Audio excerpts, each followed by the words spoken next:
A paz do Senhor Jesus Cristo. Amém, irmãos? É um privilégio poder estar com vocês hoje aqui. E eu gostaria de convidar você a participar conosco do nosso plano bíblico, cujo objetivo é o crescimento de cada um de vocês.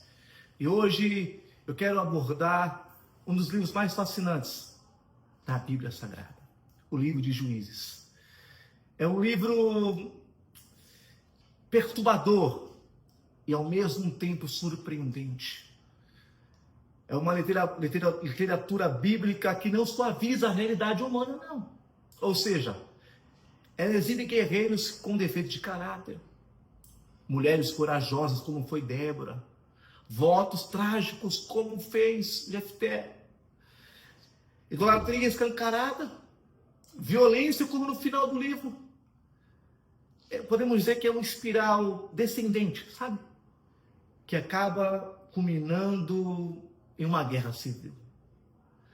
Mas, acima de tudo, é um livro que fala muito sobre a misericórdia e a persistência de Deus diante de um povo totalmente inconstante. Juízes está situado entre Josué e Ruth.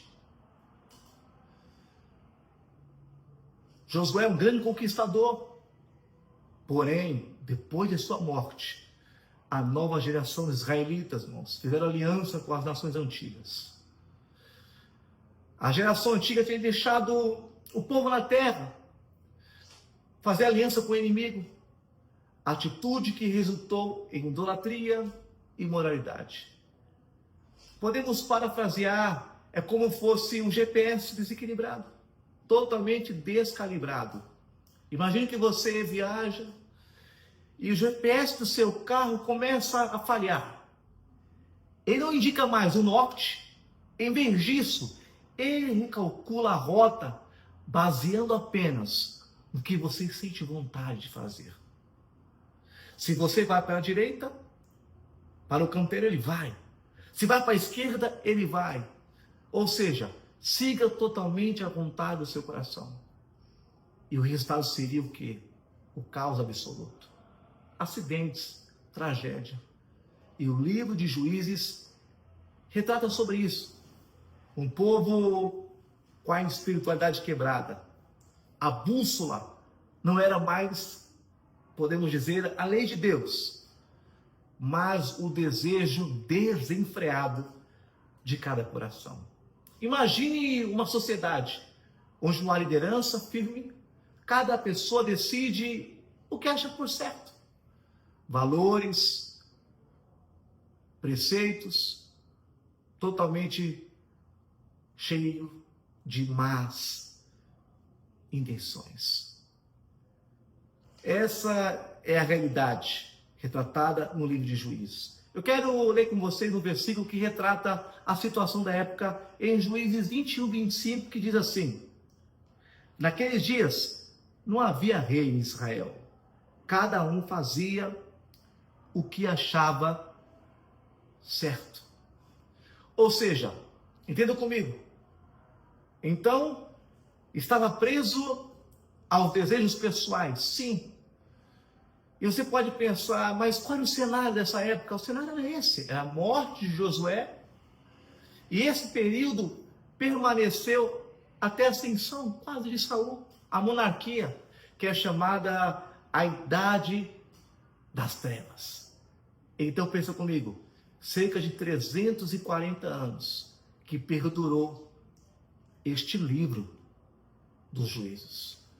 E o livro, irmãos, é dividido, podemos dizer, em 3 partes. Quero ser bem sucinto para você. A primeira parte fala sobre o fracasso militar de Israel, que é do capítulo 1 até o capítulo 3. Explica o porquê de que tudo aconteceu. Israel falha em expulsar, irmãos, totalmente os cananeus. Em vez de obedecer totalmente a palavra do Senhor Jesus, eles escolhem o quê? A permanência com o povo. Ou seja, aqui já se percebe o afastamento da vontade do Senhor. O segundo tópico, nós podemos dividir isso, é que sobre as escolas dos juízes. Porque do capítulo 3 até o capítulo 16 é que é a seção mais conhecida, onde retrata a história de 12 juízes, 6 principais maiores e 6 menores. E aí começa, irmãos, como podemos dizer, esse espiral descendente. Como assim, pastor? Pense comigo. Observe as histórias. Não são repetitivas. Elas são descendentes. Começamos com Toriel, o juiz modelo, e terminamos com Sansão, um juiz cheio de falhas morais e fraqueza.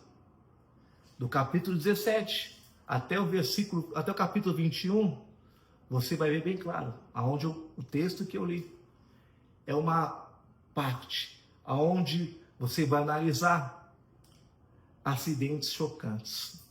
Relato da idolatria, como o do levita. O crime terrível de Gibeá, que levou uma guerra. Pense comigo. Um livro cheio de tragédias. Mas se nós possamos aqui decifrar, podemos listar um pouco do ciclo deste cenário. Ou seja, apostasia, Israel abandona Deus.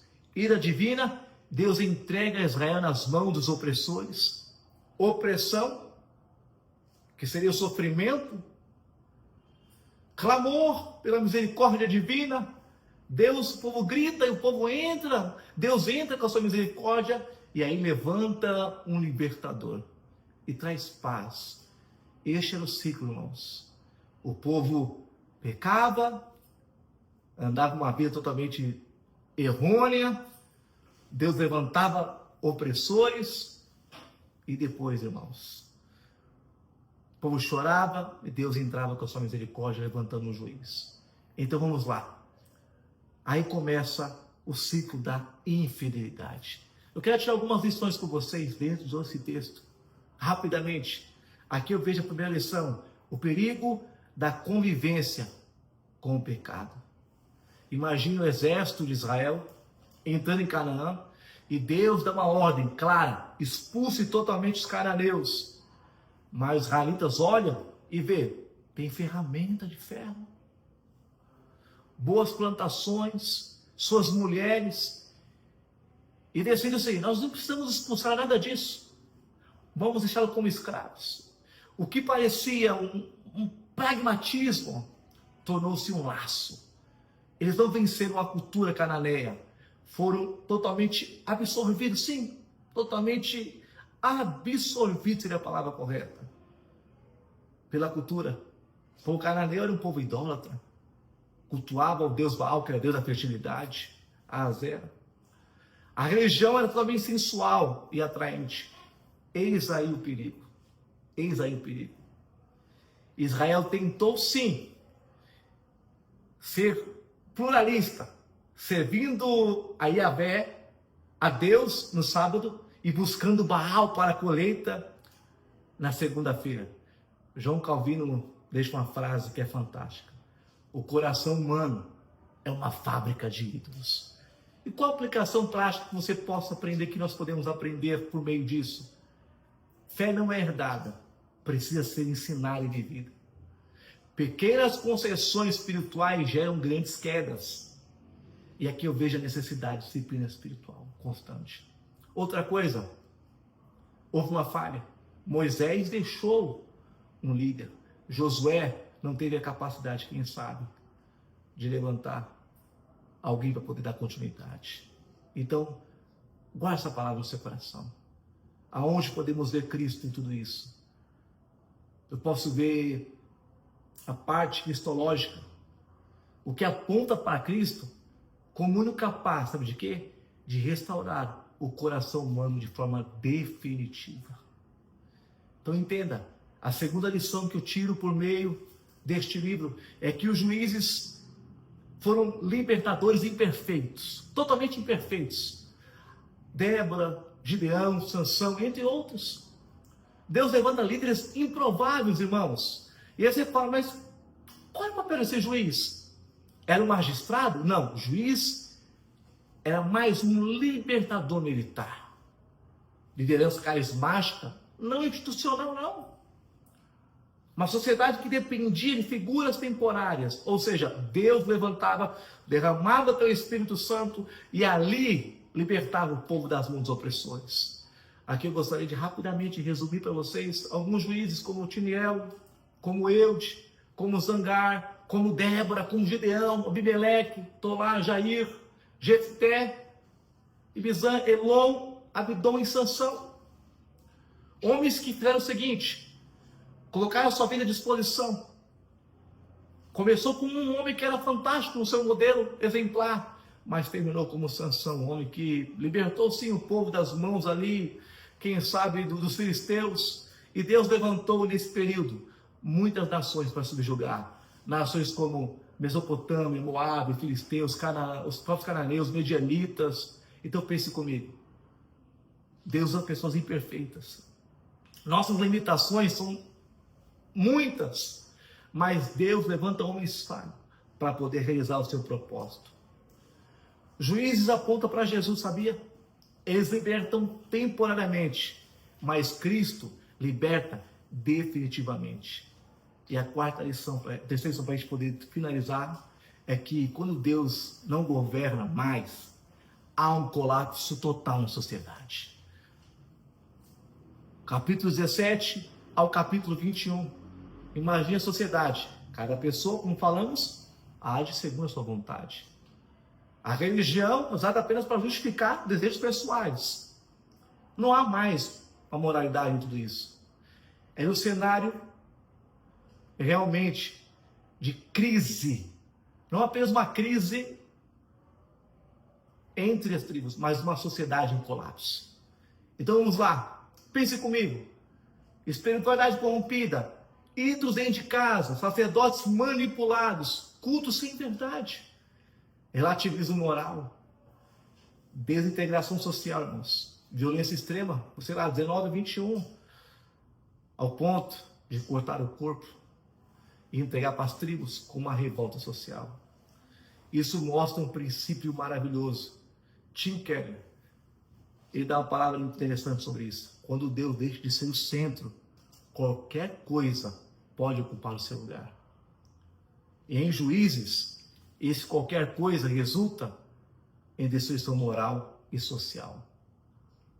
Então entenda bem, o livro termina com uma ausência gritante. Não há rei. Essa ausência aponta diretamente para a necessidade de Cristo. Um rei justo, governante perfeito, uma autoridade que não se corrompe. Jesus não vem apenas para salvar indivíduos, ele vem para restaurar ordem no caos social. Onde não havia rei em Israel, Cristo se revela como rei eterno.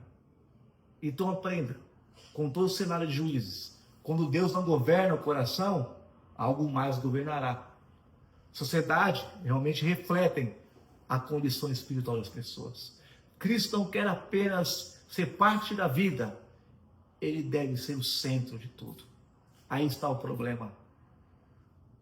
Muitos conheceram Moisés, conheceram Josué, mas deixaram a fé dos seus pais. Esqueceram realmente que havia um Deus que abriu o mar vermelho. Deus levantou homens para libertar o povo das mãos dos seus opressores. Jesus ama cada um de vocês. Muito obrigado.